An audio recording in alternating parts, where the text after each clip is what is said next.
Assalamualaikum warahmatullahi wabarakatuh. Baiklah anak-anakku sekalian, kita lanjutkan untuk pembelajaran bab keempat sistem pencernaan pada manusia.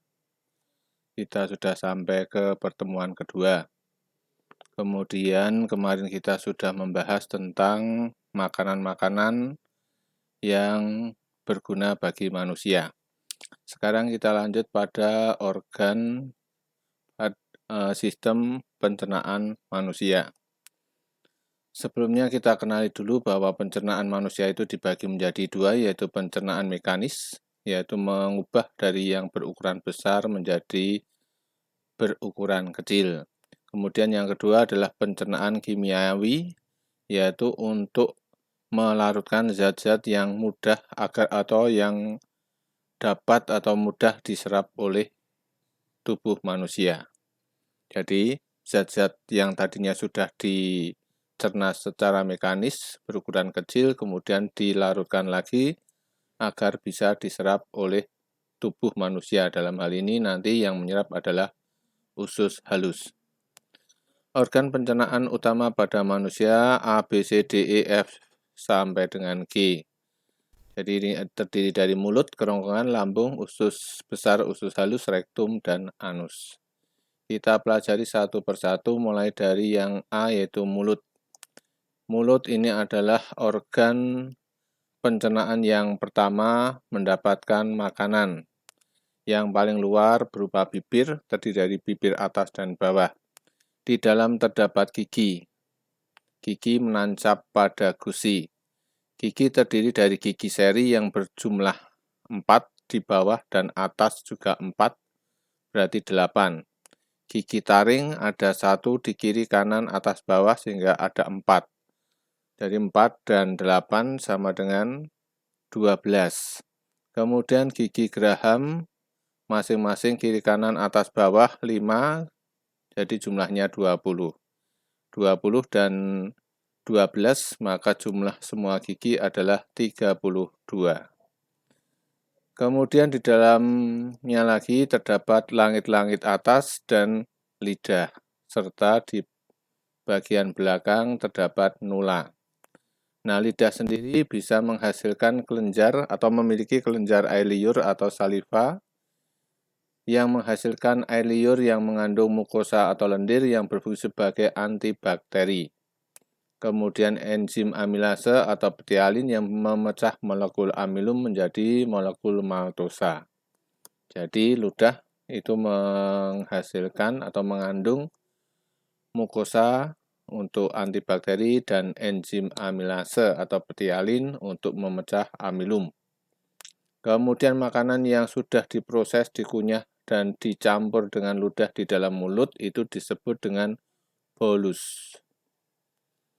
Setelah dari mulut, makanan akan menjelajahi yang namanya esofagus atau kerongkongan. Di kerongkongan ini terdapat gerakan peristaltik, yaitu gerakan seperti meremas-remas. Kalau bahasa Jawanya seperti dipelirit, sehingga makanan bisa bergerak dari mulut menuju ke lambung. Sehingga kalau kalian habis makan sekalipun kemudian posisi mulutnya di bawah, kakinya di atas, makanan tetap akan bergerak menuju lambung. Tapi jangan dicoba ya, tidak baik. Nah, jadi ini gambaran dari esofagus, kemudian ini adalah mulutnya, ini adalah laring. Laring itu adalah bagian pertemuan antara mulut dan kerongkongan. Ya. Jadi faring adalah saluran yang memanjang di belakang rongga mulut sampai ke permukaan kerongkongan atau esofagus. Kemudian pangkal faring terdapat katup pernafasan atau epiglotis. Fungsinya menutup saluran pernafasan atau laring agar makanan tidak masuk ke pernafasan. Jadi gambarannya ini, jadi ini adalah mulut. Di bagian belakang mulut sampai dengan ke kerongkongan disebut dengan faring.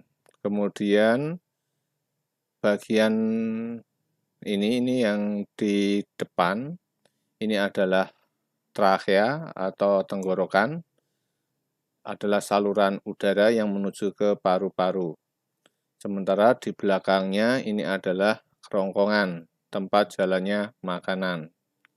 Untuk kerongkongan ini lebih lunak, sementara untuk tenggorokan ini lebih keras.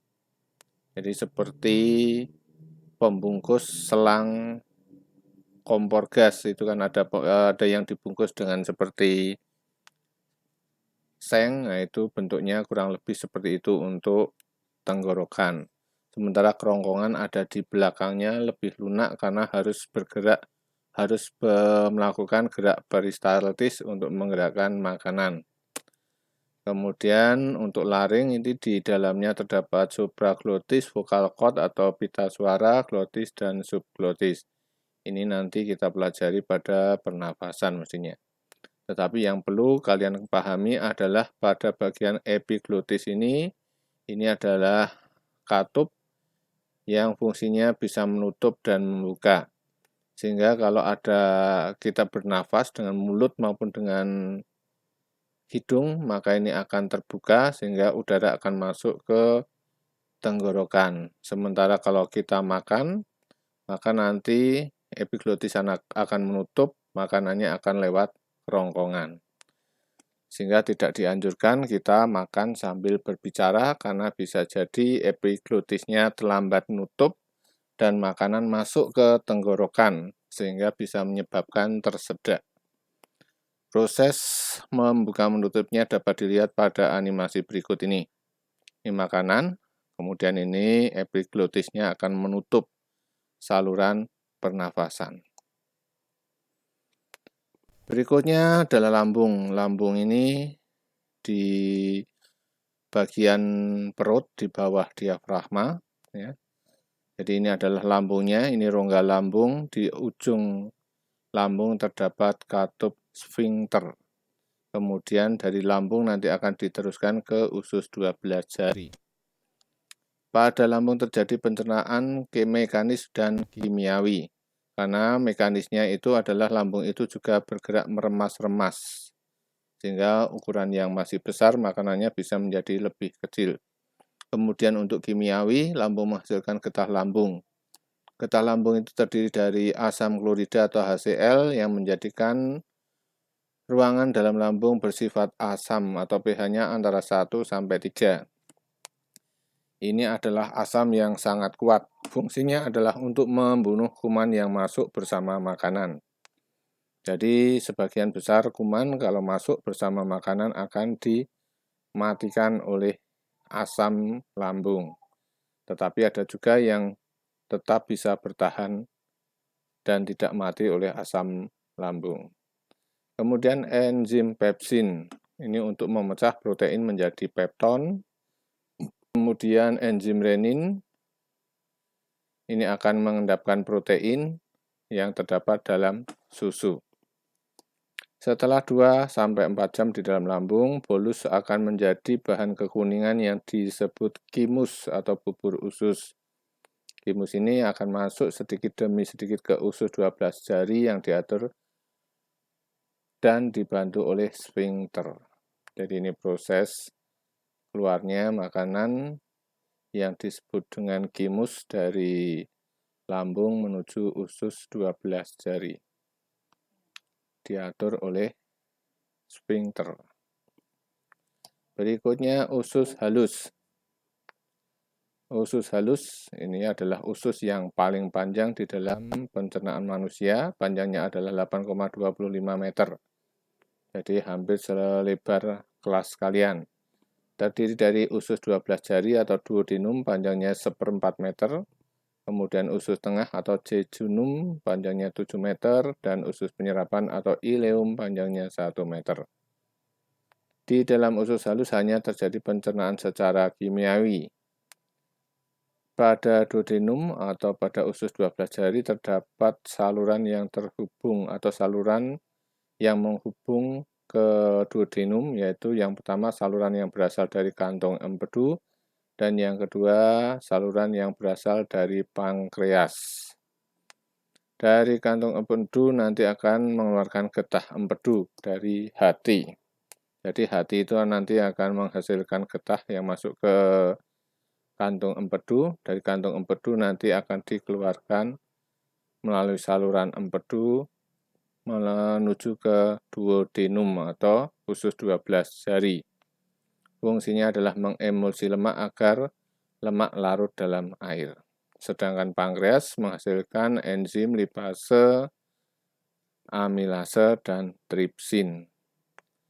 Lipase untuk mencerna lemak, amilase mencerna amilum, dan tripsin mencerna protein.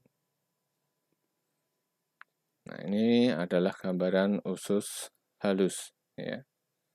Jadi makanan di dalam usus halus ini akan bergerak sepanjang usus halus. Karena ususnya itu panjang, maka di dalam perut usus itu akan membentuk atau akan seperti benang ruwet seperti ini ya. Ini fungsinya adalah supaya bentuk yang panjang itu bisa cukup di dalam perut, ya. Oke, kita lanjut ke usus besar, rektum, dan anus. Jadi ini adalah usus besar. Jadi usus besar ini dari usus halus nanti masuk ke usus besar. Kemudian di bagian bawah usus besar sebelah kanan ini terdapat usus buntu. Pada usus buntu nanti ada ujung atau umbai yang kecil namanya umbai cacing atau appendix. Usus besar terdiri dari kolom naik, kolom datar, dan kolom turun. Kemudian setelah kolom turun nanti akan terdapat rektum. Di rektum inilah nanti sisa-sisa atau ampas hasil pencernaan akan antri untuk keluar. Sedangkan anus ini adalah pintu keluarnya.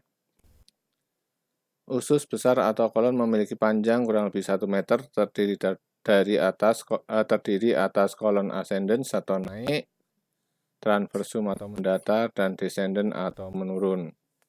Usus besar terhubung ke rektum dan anus.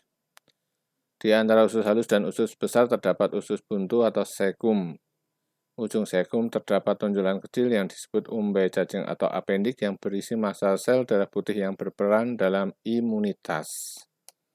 Sementara kalau pada umbai cacing ini mengalami peradangan, maka harus dioperasi atau diambil appendix atau umbai cacingnya. Nah, ini adalah gambaran dari usus besar, rektum, dan anus. Kita lanjut, bahan makanan yang sampai pada usus besar adalah zat-zat sisa yang berada dalam usus besar selama 1-4 hari. Kemudian zat sisa tersebut terdiri sejumlah besar air dan bahan makanan yang tidak tercerna, misalnya serat atau selulosa. Usus besar juga berfungsi mengatur kadar air pada sisa makanan. Di dalam usus besar terdapat banyak sekali bakteri Escherichia coli yang membantu membusukkan sisa-sisa makanan. Dan bakteri ini juga membentuk vitamin K dan B12. Berikutnya ini adalah tabel tekanan pada organ pencernaan dalam satuan kilopascal.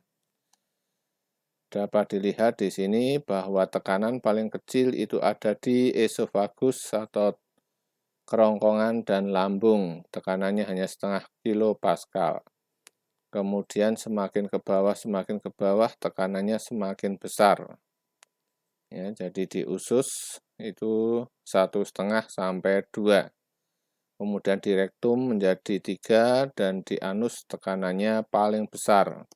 Karena untuk bisa keluar dari dalam perut, maka tekanannya harus besar. Kemudian kalau tadi adalah organ utama, sekarang adalah organ pencernaan tambahan. Jadi organ pencernaan tambahan ini ada 1, 2, 3, yaitu hati, kantong empedu, dan pankreas. Posisinya dapat diperhatikan, ini adalah hatinya. Bentuknya seperti topi baret yang berwarna merah mengkilap kalau masih bagus. Kemudian dari hati nanti akan terdapat saluran menuju ke kantung empedu. Dari kantung empedu nanti akan masuk ke usus 12 jari. Kemudian pankreas demikian juga nanti akan menuju ke usus 12 jari. Kita bahas yang pertama, hati. Hati ini berperan dalam proses detoksifikasi atau membunuh racun.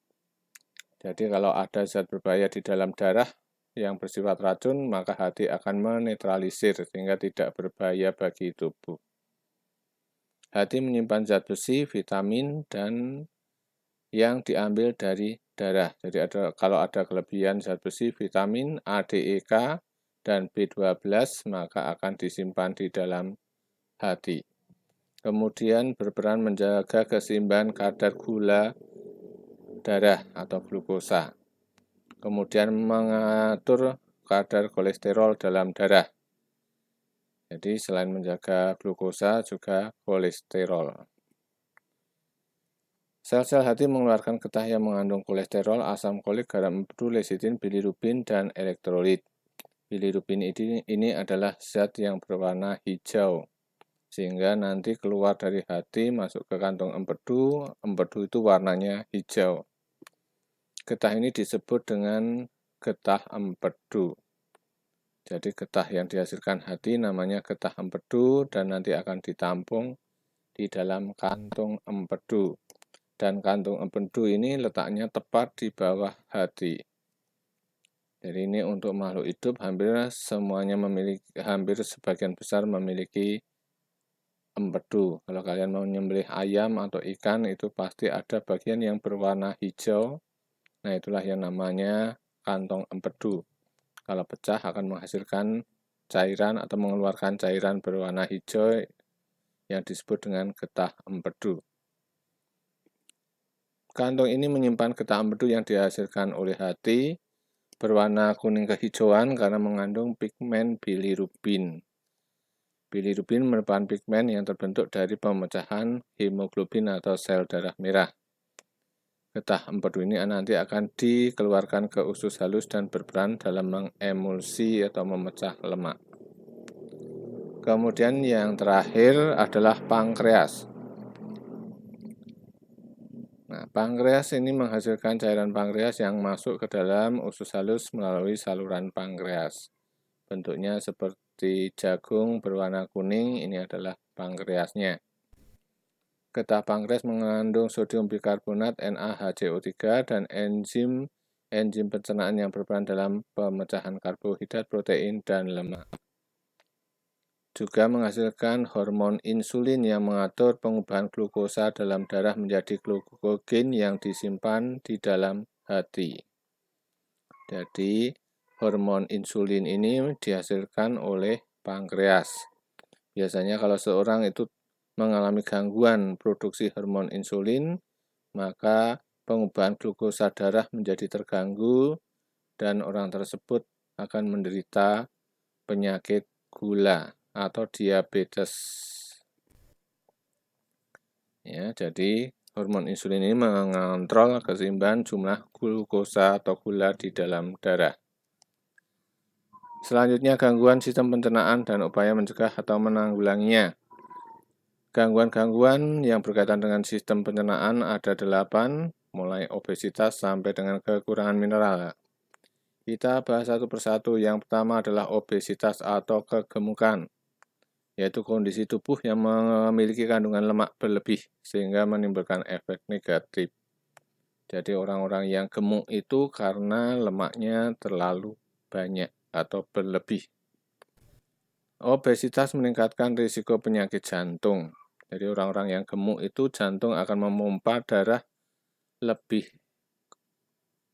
keras sehingga jantung risiko menjadi rusaknya menjadi lebih cepat dibandingkan orang-orang yang tidak kegemukan. Kemudian kegemukan juga berisiko diabetes dan osteoartritis atau peradangan pada sendi.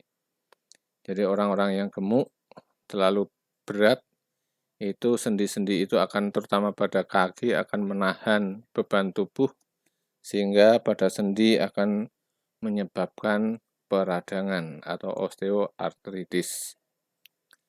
Umumnya disebabkan karena konsumsi makanan yang berlebih dan kurangnya aktivitas tubuh.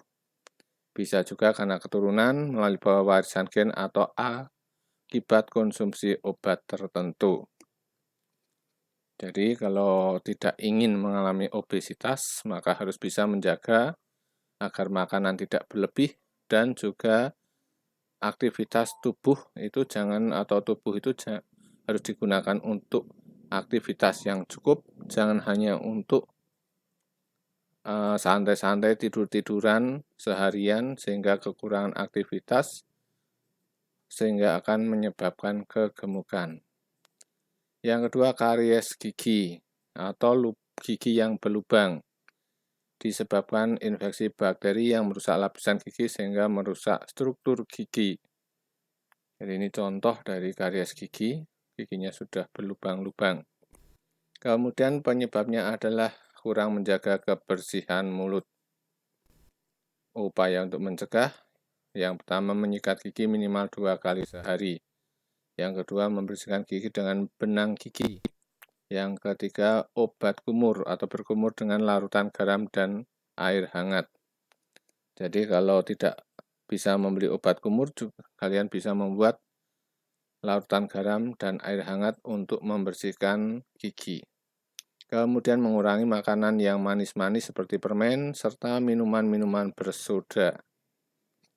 Yang ketiga adalah MAH atau gastritis, yaitu penyakit karena radang atau iritasi pada lapisan lambung.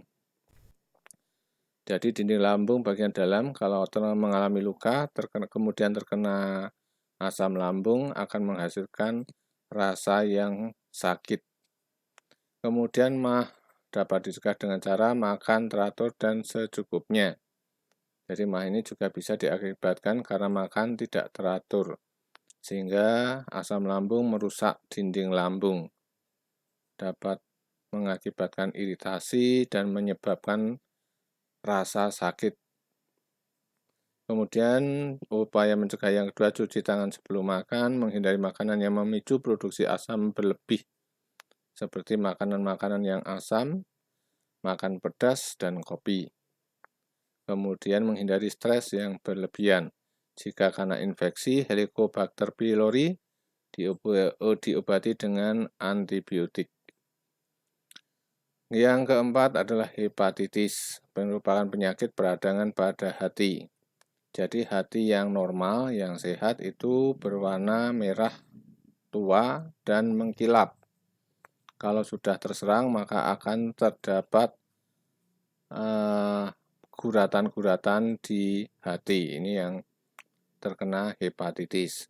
Kemudian kalau sudah parah ini menjadi sirosis. Ini akan tumbuh benjolan-benjolan seperti ini. Ini juga bisa mengakibatkan gagal hati. Kemudian kalau sirosis ini juga akan memicu terjadinya kanker hati.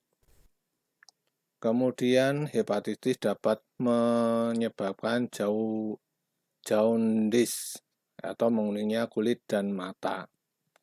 Orang-orang Jawa atau orang Indonesia sering menyebutnya dengan penyakit kuning. Ini karena hepatitis. Kemudian memicu fibrosis dan sirosis atau gagal hati. Kemudian sirosis meningkatkan risiko berkembangnya kanker hati. Penyebab hepatitis utama adalah virus hepatitis B. Jadi penyakit hepatitis ini utamanya karena virus hepatitis B. Tetapi juga bisa disebabkan oleh bakteri, jamur, protozoa, serta racun seperti alkohol dan obatan yang dikonsumsi secara terus-menerus. Kemudian diare, yaitu penyakit saluran usus besar karena infeksi bakteri dan protozoa seperti Entamoeba coli. Ketika infeksi dinding usus besar teriritasi, gerakan peristaltik meningkat, air tidak terserap, sehingga penderita mengalami dehidrasi karena air dalam usus terus-menerus dikeluarkan. Jadi tidak diserap ke dalam tubuh tetapi dikeluarkan. Upaya mencegah adalah menjaga kebersihan makanan. Penanganan diare adalah meminum oralit. Kalau tidak ada oralit, ya gula dan garam untuk mengganti cairan yang banyak keluar. Bisa juga menggunakan obat diare. Yang keenam, konstipasi, yaitu kondisi fases keras atau kering sehingga sulit dikeluarkan. Jadi fases atau kotoran itu menjadi keras seperti batu sehingga keluarnya menjadi sulit. Penyebabnya kurangnya makanan berserat, kurang minum, dan fases tidak dikeluarkan secara teratur atau tidak BAB secara teratur. Untuk mencegah itu jangan menahan buang air besar. Jadi kalau terasa ya sebaiknya segera dikeluarkan. Kemudian makan makanan yang berserat seperti sayur dan buah-buahan. Hindari makanan yang tinggi lemak dan gula. Dan tentu juga harus minum cukup banyak air. Yang ketujuh, kekurangan vitamin atau disebut juga dengan avitaminosis. Ini vitaminnya A, B, C, D, E, dan K. Gangguannya untuk lebih jelasnya bisa juga kalian lihat di buku paket. Jadi setiap vitamin ini memiliki gangguan yang berbeda-beda. Kemudian kekurangan mineral juga sama. Mineral yang sering yang dibutuhkan oleh tubuh misalnya kalsium, fosfor, magnesium, natrium, besi, iodium, dan seng. Selain itu masih juga ada mineral-mineral yang lain. Nah, setiap mineral ini tentunya kalau kekurangan akan menyebabkan gangguan-gangguan. Demikian untuk bab yang keempat, pertemuan kedua sudah selesai.